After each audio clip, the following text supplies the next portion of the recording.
कार्य किया, वो दास आपका ही होगा। जो कृपा पात्र है ऋषियों का, वह कब किससे डर सकता है। जिस पर है कृपा, जिस पर है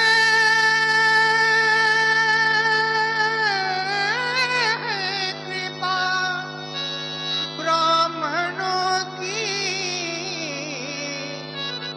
यह कार्य वही कर सकता है। नाथ शंभु धनु भंजनिहारा, कोई है को एक दास तुम्हारा। आयसों का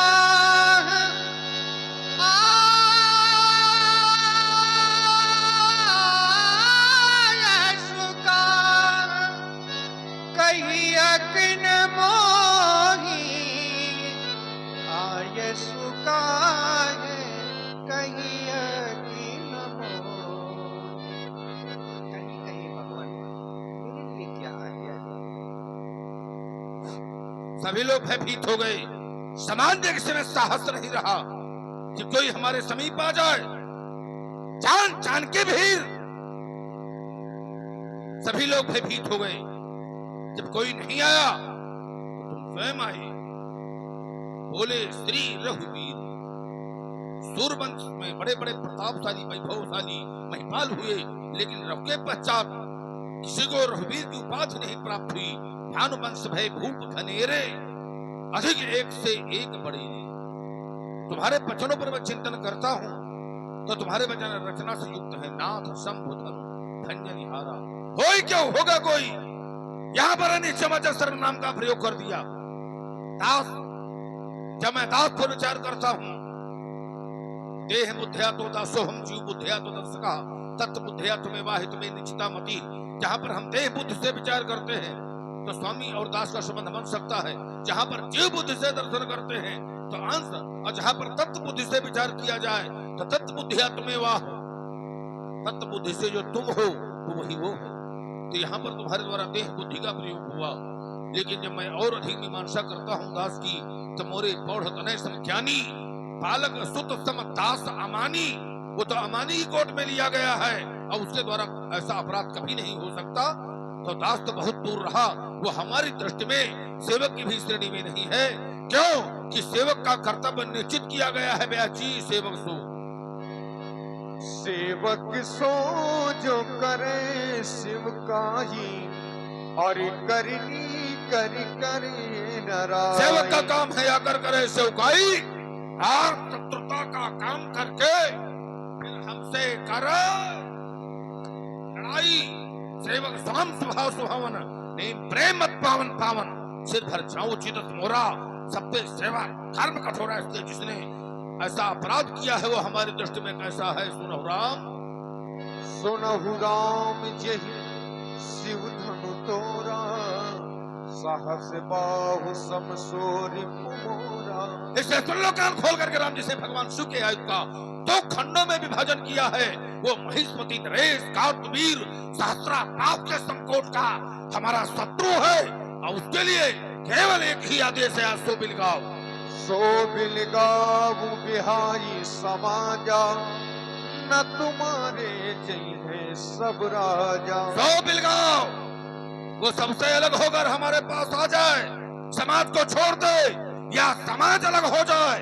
अगर इन बिंदुओं पर चिंतन नहीं हुआ तो आज जहां जितने भी महिपाल उपस्थित हैं हमारे द्वारा दंडित किए जाएंगे। एक दोषी के कारण आज हमें इन अनेक निर्दोषों को हमें दंडित करना पड़ेगा, लेकिन एक दोषी आवाज बचने वाला नहीं है। राम, ये हमारी घोषणा। सुन मुनि बचन लखन मुस्काने, बोले परसो धरही अपमाने।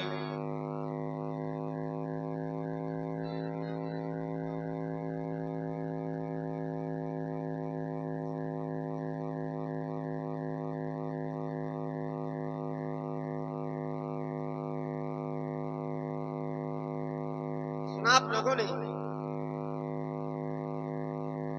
धनुष तोड़ने वाले के विरोध में भार्गव श्री परशुराम जी महाराज के वक्तव्य आप लोगों ने सुने। कह रहे हैं, सुनो राम जी से धनु तोरा, साहस भाव समसोरी मोरा,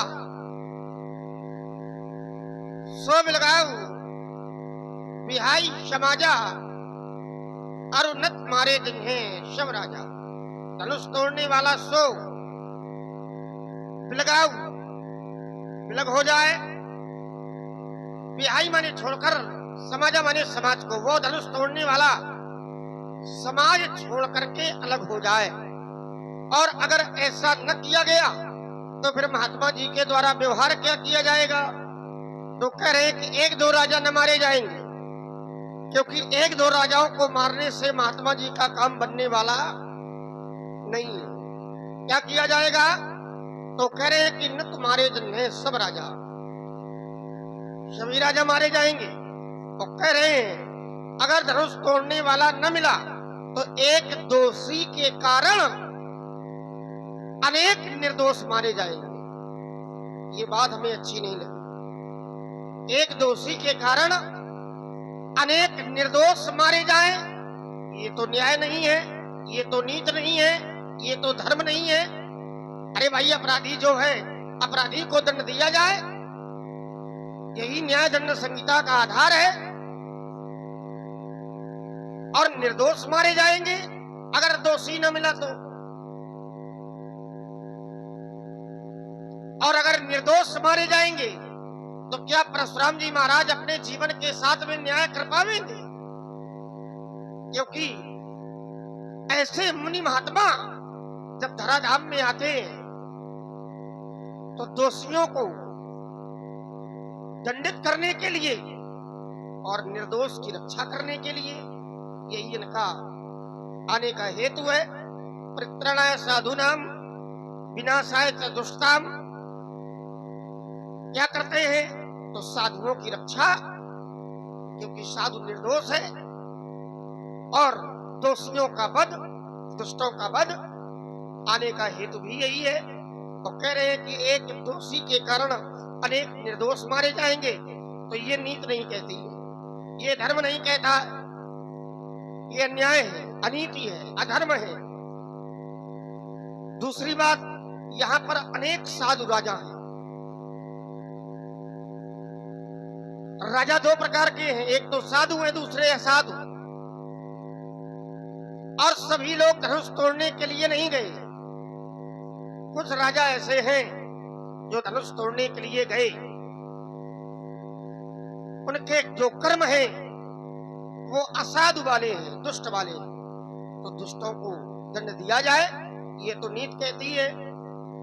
पर जो साधु राजा है, जिनके लिए कहा गया बोले साधु भूप सुरमानी, राज समाज लाज न जानी, तो वो साधु राजा है। और अगर इनके द्वारा साधुओं का भी वध किया जाएगा तो फिर धर्म का क्या होगा? फिर महात्मा जी के जीवन का जो उद्देश्य है वो भंग हो जाएगा। इसलिए निर्दोष न मारे जाएं, दोषियों को दंड दिया जाए, बस यही आधार बना करके चलते हैं। महात्मा जी से दो दो बातें हो जाए। स्वामी जी प्रणाम। प्रसन्न हो बेटा, पानी ग्रहण संस्कार तुम्हारा भी हो जाए। जब तुम बचे हो तो सबको डालना चाहते हो, यही तो संत की महिमा होती है। ये संत की महिमा नहीं है। हा? अरे हमें विवाह करना नहीं है, हमें भी ब्रह्मचारी ही रहना, इसलिए ये आशीर्वाद हमारे लिए उचित नहीं है। हमारा आशीर्वाद बरखा न हो, तो ये गलत है ना, ये हमारा संकल्प सही नहीं हो पाएगा। संकल्प हमारा सही है। हमारी इच्छा नहीं होगी। अरे हमें ब्रह्मचारी रहना है, हमारी भी तो मनोभावना को जानो। देख रहा हूं बड़ा क्रोध है, और क्रोध के मूल में धनुष का टूट जाना है। जी महाराज आप विश्राम करेंगे? हाँ, नहीं संयम तो आपको ज्ञात नहीं, मैं भी सुनिश्चित है। काम करिए, हमारा काम यही है। हम जब आते हैं तो केवल व्यास जी को ही सुन लेते हैं। हमारा काम है कि हमसे आप सुखी रहो बस। और राम जी का भी यही कहना है, तो मिल जाकर के राम जी से अच्छा ही अच्छा है। देख रहा हूँ बड़ा क्रोध है, और क्रोध के मूल में धनुष का टूट जाना है। और अगर क्रोध के मूल में धनुष का टूट जाना है महाराज, तो बालकाल में मैंने एक नहीं, दो नहीं, तीन नहीं, बल्कि बहुत नहीं तोरी लड़काई, तब कहूँ न आश्रित कीन गोसाई। मैंने बहुत तोड़ी, आपने ऐसा तो कभी नहीं किया, आज किया जा रहा है। कोई न कोई कारण होगा, कोई न कोई हेतु होगा, तो मैं जानना चाहता हूँ कि ममता का कारण क्या है, ममता के मूल में क्या है, ममता का हेतु क्या है। और कुछ खाद्य पदार्थ रखे होंगे तो उनको भी प्रश्राम कीजिए।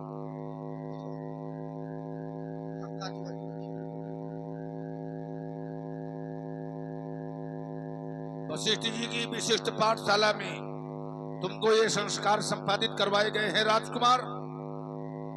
सुन मुनि बचन लखन मुस्कानी, अबोले पर सुधर ही अपमानी।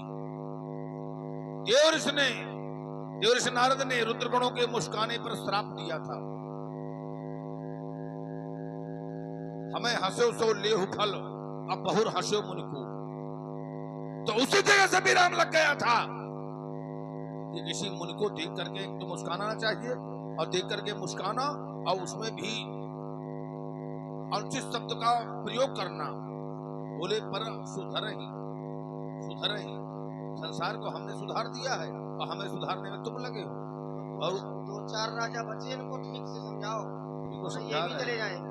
नहीं, सब आ रहे हैं धीरे धीरे, आ नहीं रहे, जा रहे हैं। जैसे सुंदर संवाद को क्या समझ लिया सबने इतना रूढ़ा, और दो चार युवा दिखते हैं बस, बाकी बैठे सब बूढ़ा। वयोवृद्ध लोगों की संख्या ज्यादा है, अब बूढ़े लोग कथा ज्यादा सुना करते हैं। वृद्ध विहंग कहाँ आए, सुने राम के चरित्र आए। तो हमें बड़ी प्रसन्नता हो रही है, हमें ऐसा लग रहा है जैसे हम नीलगिरी में हो। और ये बूढ़े ही समाज की शोभा है। हाँ बिल्कुल बिल्कुल। जिस समाज में बूढ़े ना हो, वृद्ध ना हो, तो समाज शोभायमान नहीं होता। और ये नहीं कि एकदम से वे बूढ़े पैदा हुए हैं, ये भी इनका भी बचपना रहा है, जवानी रही है, लेकिन सब कुछ उन्होंने देख लिया है। और अंत में वास्तविक निर्णय में व्यक्ति आ जाता है बुढ़ापा में कि नहीं, ये सत्य है, ये सुनना चाहिए, देखना चाहिए। यही जीवन का अनुभव है। आज जो युवा है ना, अब कल जब वृद्ध हो जाएंगे तो ये भी ऐसे ही करेंगे, और अपने से छोटे वालों को समझाएंगे कि नहीं, ये सही नहीं है, ये सही है। तो जो हमें कल करना है, तो सत्यता यही है कि हमें उसमें सुधार कर लेना चाहिए पहले से ही, तो और भी हमारा जीवन मंगलमय होगा। अभी तो आंखों में काजल लगा है। अरे वो काजल जो है लगेगा, लेकिन वो बादल के साथ साथ जो है काजल से भर जाए। दोष और निर्दोष, दोष एक का है, लेकिन एक दोषी अनेक निर्दोषों के साथ बैठा हुआ, अनेक निर्दोषों का अवलंब लिए है। तो जो निर्दोष हैं उनका कर्तव्य है कि दोषी को इंगित करें। अगर वो समाज में है तो उसे इंगित करें कि नहीं, अमुक व्यक्ति है, सब लोग पकड़कर हमारे पास चलाएं, या एक और हो जाए, कुछ नहीं करना है। या तो वो दोषी अलग हो जाए, और दोषी अलग नहीं हो रहा तो अगर निर्दोष है ये, तो इन सबको अलग हो जाना चाहिए। और अगर निर्दोष दोषी का साथ दे रहे तो फिर वो भी दोष से युक्त हो जाएंगे। और अगर दोष से युक्त हो गए तो फिर हम दंडित करेंगे। वो भी दोषी बन गए, निर्दोष भी दोषी बन गए, साधु राजा दुष्ट राजा। देखिए, अपने नगर से जब चले तो इन सबके मन में केवल विचार यही था कि हम भी वहां जा रहे हैं, और अगर कहीं हमसे धनुष टूट गया तो विवाह करवाएंगे तो चली आएंगे। पूरे देश देश स्वदेश पठये, ये भूप सुन सुख पावही, असब साज साज समाज आपन, जनक नगर ही आवही। अब कुछ राजा यहाँ हैं, और गांव के बाहर, नगर के बाहर, सरोवर के तट पर और नदी के तट पर बहुत राजा डेरा डाले हुए हैं। पुर बाहर सरसरित समीपा, और उतरे जहां तहां बिल्कुल महीपा। अब देखिए, ये चाहे साधु प्रवृत्ति के हो चाहे दुष्ट प्रवृत्ति के हो, लेकिन हमारे दृष्टि में सब एक ही हैं। जब हमारा यहाँ पर आगमन हुआ तो देखा तो भ्रगुपति वेश कराला, उठे सकल भय विकल हुआला। ये सब राजा भय से व्याकुल हो गए। फिर समेत कही गई निज नामा, लगे कर सब दंड प्रणामा।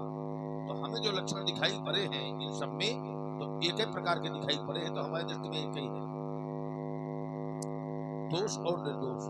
अब एक शब्द और आया है इसके मध्य में राजकुमार, राम तुम ही प्रिय, तुम प्रिय राम ही, और यह निर्जोष दोष विधि बाम। निर्जोष, तो जो यहाँ निर्जोष का अर्थ लिया गया है, तो जानते हो कहे से बिल्कुल बहुत धनु ही तोड़ी लड़काई, बचपन में बहुत सी धनुइयां तुम्हारे द्वारा तोड़ दी गई है। तो बचपन का अपराध होता है क्षम। क्यों कि लड़काई अवस्था 5 वर्ष तक मानी जाती है, वर्ष 5 तक रहा भाई। सबसे पहला संस्कार होता है गर्भाधान संस्कार, है, वो संस्कार है उसको जो है किसी प्रकार से अपने दूसरे रूप में स्वीकार न करना चाहिए व्यक्ति को, है, समझ काम सोच ही होगी वहां से न लेना चाहिए सुख से। वो संस्कार है गर्भाधान संस्कार। इसके पश्चात होता है जन्म। जन्म के पश्चात 5 वर्ष तक बाल्यावस्था, फिर किशोरावस्था, फिर युवावस्था, फिर वृद्धावस्था और फिर मृत्यु। ये शरीर की 7 अवस्थाएं होती हैं। कितनी होती है? 7। तो बाल अपराध क्षम होता है, बाल दोष गुण गण ही न साधु। बालक की दोष की बात न हो, गुणों पर भी साधु लोग संज्ञान नहीं लेते हैं। इसलिए हमने वहां ऐसा क्रोध नहीं किया। ममता, यहां ममता नहीं है। क्यों नहीं है? कि ममता वहां होती है जहां स्वार्थ होता है। जहिते कठपुर स्वार्थ होई और तही पर ममता कर सब कोई। तो हमारा स्वार्थ नहीं है, परमार्थ है। अब परमार्थ स्वार्थ से जोड़ रहे हो, इसलिए मैं बालक काल बस समान धनु ही सब ये धनु ये विदित सकल संसार। महात्मा परशुराम जी करे, रे राजा की लड़की तू संभाल कर नहीं बोल रहा, रे न बालक काल बस, काल बस, तू काल के वशीभूत है। तो एक बात आपको बता दूं, मैं काल के वशीभूत नहीं हो सकता। मैं ही नहीं, संसार का कोई भी व्यक्ति काल के वशीभूत नहीं हो सकता है। लेकिन कब तक? जब तक व्यक्ति के द्वारा भगवान के नाम का गुणगान किया जा रहा है, जब तक भगवान की भक्ति की जा रही है, जब तक भगवान का भजन किया जा रहा है। भगवान कहते हैं कबहू काल न व्यापे तो ही और सुमरेव भजेव निरंतर मोही। अगर मेरा ध्यान, मेरा गुणगान, मेरी भक्ति तुम निरंतर करोगे तो फिर काल तुम्हारा बाल बांका नहीं कर सकता।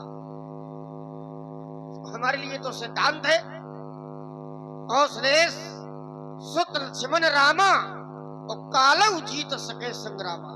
हम एक बार रण क्षेत्र में काल को भी जीत सकते हैं। इसलिए महाराज हम काल के वशीभूत नहीं हो सकते। आइए दूसरी बात, आपने कहा कि अगर ये निर्दोष है तो उस दोषी को हमें इंगित कर दे, बता दे। देखो ये साधु लोग हैं, और साधुओं का एक सिद्धांत होता है बूढ़ा तत्व न साधु दुरावई।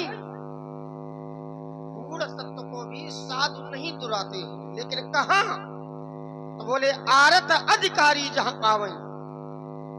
जहां आरत अधिकारी पाते हैं वहां ये छिपाते नहीं है। इसका तात्पर्य है कि आप धनुष तोड़ने वाले को जानने के योग्य नहीं हो, इसलिए ये लोग छिपा रहे हैं, इंगित नहीं कर रहे हैं। हाँ, एक कारण और है, साधुओं का एक गुण होता है गुण प्रगटई। ध्यान देना, साधुओं का ये गुण होता है कि जो गुण होता है वो प्रकट करते हैं, वो जो अवगुण होते हैं वाले थे गुण प्रगटई अवगुण ही दुरावा। और धनुष तोड़ने वाला आपकी दृष्टि में गुण है कि अवगुण है? इनकी दृष्टि में धनुष तोड़ने वाला गुणी नहीं है, अवगुणी है। अभी तो ये शत्रु मान रहे हैं, और अगर गुणी होता तो शत्रु थोड़ी मानते। तो आपकी दृष्टि में धनुष तोड़ने वाला है अवगुण, और जब धनुष तोड़ने वाला अवगुण है तो फिर ये लोग अवगुण को छिपा लेते हैं, इसलिए धनुष तोड़ने वाले को छिपा रहे हैं। तो अगर छिपा रहे हैं तो महाराज ये तो अपने गुण का ही पालन कर रहे हैं, यही इनका लक्षण है। तो फिर ये मारे क्यों जाएंगे? ये तो अपने सिद्धांत में चल रहे हैं, अपने नियम में चल रहे हैं, और जो व्यक्ति नियमावली से कार्य करता है महाराज वो मारने के योग्य नहीं होता है। और ये लोग अपने अपने नियम में है, आप नियम में नहीं, क्योंकि आपका कार्य साधुओं का वध करना नहीं है, बल्कि साधुओं की रक्षा करना, दुष्टों का वध करना है। विप्रधेनु सुर संत हित, आप इनका हित करने के लिए आए हो, अहित करने नहीं आए हो, और आप मारने में घूम रहे हो। तो महाराज आप नियम में नहीं हो, आप अपने चरित्र में नहीं हो। ये लोग नियम में हैं, ये लोग अपने चरित्र का पालन कर रहे हैं, और यही साधुओं का लक्षण है। इसलिए धनुष तोड़ने वाले की जानकारी आपको नहीं मिल पा रही। आइए एक बिंदु आपने और दिया है, उस पर भी विचार करते हैं। देखिए महाराज, अगर आपने विचार किया होता, अगर आपने विचार किया होता तो मेरा विश्वास कहता है कि आपको धनुष तोड़ने वाले की प्राप्ति हो जाती, धनुष तोड़ने वाले की जानकारी आपको प्राप्त हो जाती। जैसी समस्या में अभी आप ग्रसित हो, जो समस्या अभी आपके सामने खड़ी है, कुछ समय पहले तो वही समस्या इन लोगों पर भी थी। इनको भी पता नहीं था कि धनुष तोड़ने वाला कौन है, धनुष का खंडन किसने किया। तो इन लोगों ने क्या किया? इन लोगों ने विचार किया, आपने विचार नहीं किया। और महाराज कोई भी कार्य करने के पहले व्यक्ति को विचार करना चाहिए, और अगर आपने विचार किया होता तो आपको भी जानकारी हो जाती। देखो इन लोगों ने विचार किया तो धनुष तोड़ने वाले को जान लिया। भरे भुवन घोर कठोर रव रविबाज तजी मार्ग चले। जिस समय धनुष का खंडन हुआ तो इतनी कठोर ध्वनि हुई कि सूर के घोड़ों ने अपना मार्ग छोड़ दिया। भरे भुवन 14 भुवन ध्वनि से गुंजायमान हो गए। भरे भुवन घोर कठोर रव रवि बाज तजी मार्ग चले। चक्करे दिग्गज डोल, जो दिग्गज थे वो चिल्लाने लगे। चक्करे दिग्गज डोल मई, ये धरती डोलने लगी। आई कोर कूरम कलमले, सब व्याकुल हो गए। असुर मुनि, ये सब थे जो नहीं थे, उन्होंने भी विचार किया। सुर माने देवता, असुर दैत्य, और मुनि, और आप भी मुनि हो, ये भी मुनि है। क्या किया इन्होंने? सुर असुर मुनि कर कान दीन है। जिस समय कठोर ध्वनि इनके श्रवण में पड़ी तो कठोर ध्वनि सुनने के कारण महाराज ये व्याकुल हो गए। अपने अपने हाथ अपने अपने कानों में लगा लिए। विचार किया कि ये कठोर ध्वनि कहां से आई, क्या हुआ है। और जब विचार किया तो सिद्धांत कहता है सुर असुर मुनि कर कान दीन है, और सकल विकल विचार ही।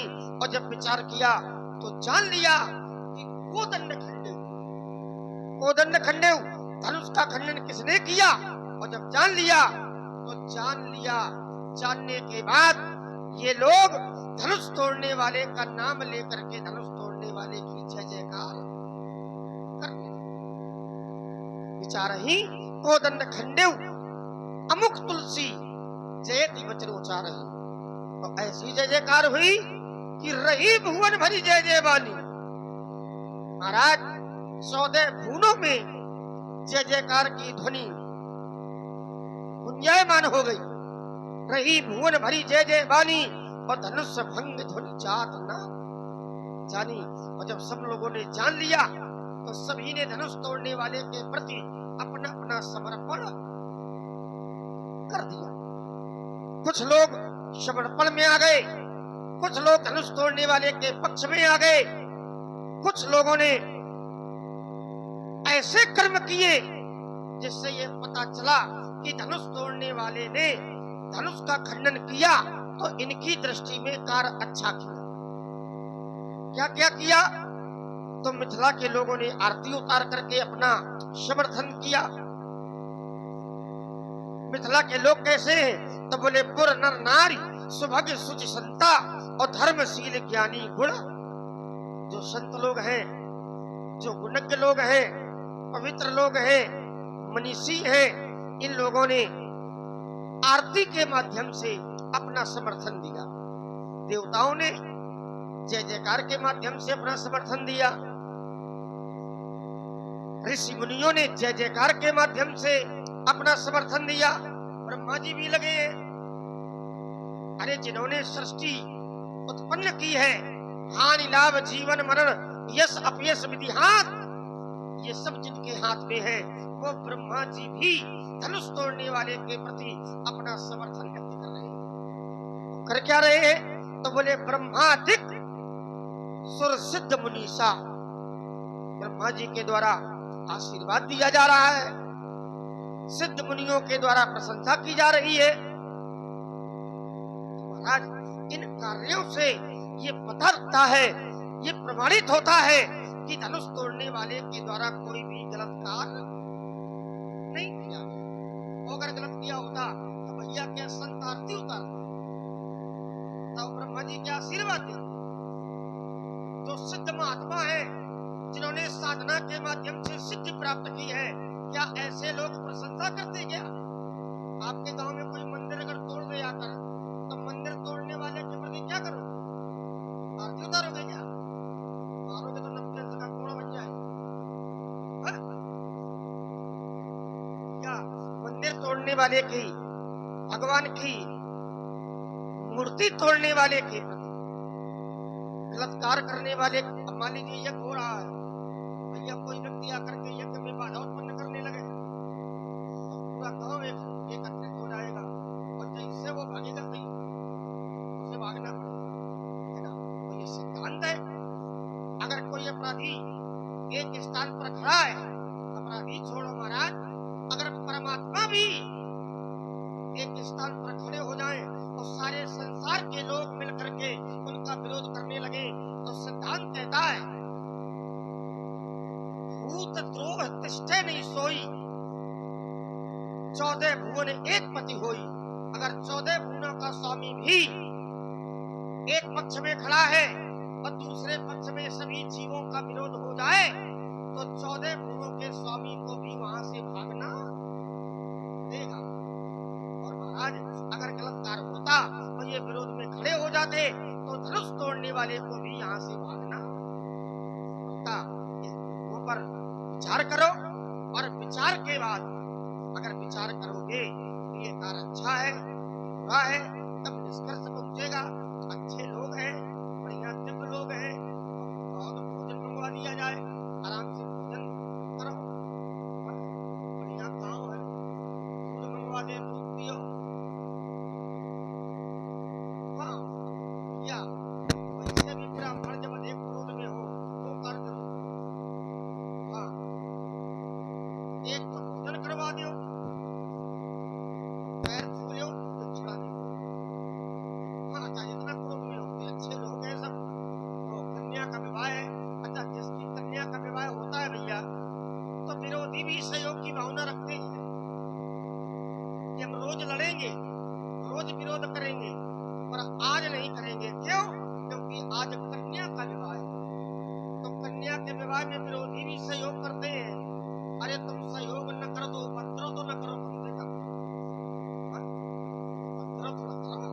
कन्या की आज राजा जनक की कन्या का विवाह है, तो विवाह में सहयोग की भावना दो, और न सहयोग करो तो पत्रों न करो। इसलिए महाराज सब विचार करो, चिंतन करो, मनन करो, इसके बाद देखिए उपद्रव करते हैं असुर, है ना? कर है उपद्रव असुर निकाया,